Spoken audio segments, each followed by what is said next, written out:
খান মজবুত, সুদূর বোধ ইমান সাহেব হইতো না, ওয়াহাবি মোল্লা হইলে হইতো না, ঠিক কিনা? ইমান গরু চুরি করে, ওয়াহাবিরা কি করে? গরু চুর। এরা ধরা খাইছে গরু চুরি, এরা ইমান সুর, গুরু সুর, ফাইতলা সুর, ছাগল সুর, ডেক সুর এরা, ঠিক কিনা? এদের দ্বারা ইসলাম কায়েম হবে না, এদের দ্বারা খালি বদনাম হইব, ঠিক না বেডি? এরা যত কুকীর্তিত আছে সব তার মধ্যে এরা পাওয়া যায়, ঠিক কিনা? যত কুকীর্তি আছে এরার মধ্যে, বলৎকারের কাজও, চুরির, জিনা, ডাকাত, বদমাশি, ইয়াবা, ব্যবসায়ী।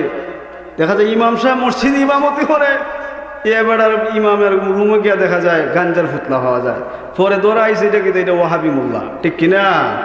এখন কয়েকদিন আগে দেখছো না, ও মুর্শিদপুর দরবার শরীফে মাজার ভাঙিয়ে দিছে, মাজার ভাঙিয়া ডেক চুরি করে দিছে, ছাগল চুরি করে দিছে, এরার নাম পড়ছে এরা গরু চুর, ঠিক না বেড়ে?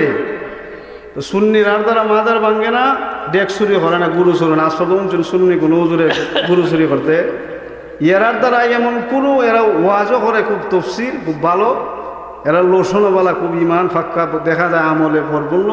যত বাদ কাজ আছে এরার দ্বারা হয়। যদি একজন হুজুরের দ্বারা এই কাজ হয়, আমার মানুষ কোনোদিন ঠিক হইব? ঠিক হইতো না। বাবারা, আবার ইমানটা পাক্কা থাকতে হবে, তাকওয়া থাকতে হবে, আল্লাহর ভয় থাকতে হবে। সুন্নিরা যদিও আমলের দিকে দুর্বল, আমলের দিকে যদি সুন্নিরা দুর্বল হয়, কিন্তু সুন্নিরার দ্বারা কোনোদিন আমানতের খেয়ানত হয় নাই। কোনোদিন তারা মাহফিলে যাওয়ার পথে কোনো হুজুরকে আটকাইয়া মারে নাই, মারছে? কোনোদিন মারে নাই। কোনোদিন মাজারে যায় মাজার ভাঙ্গে নাই। কোনোদিন এই সুন্নি জামাত কোনোদিন গুস্তাকে রাসূল নবীর সাথে কোনোদিন বেয়াদবি করে নাই, করছে?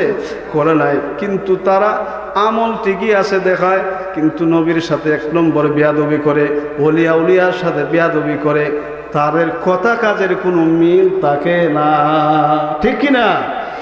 আল্লাহ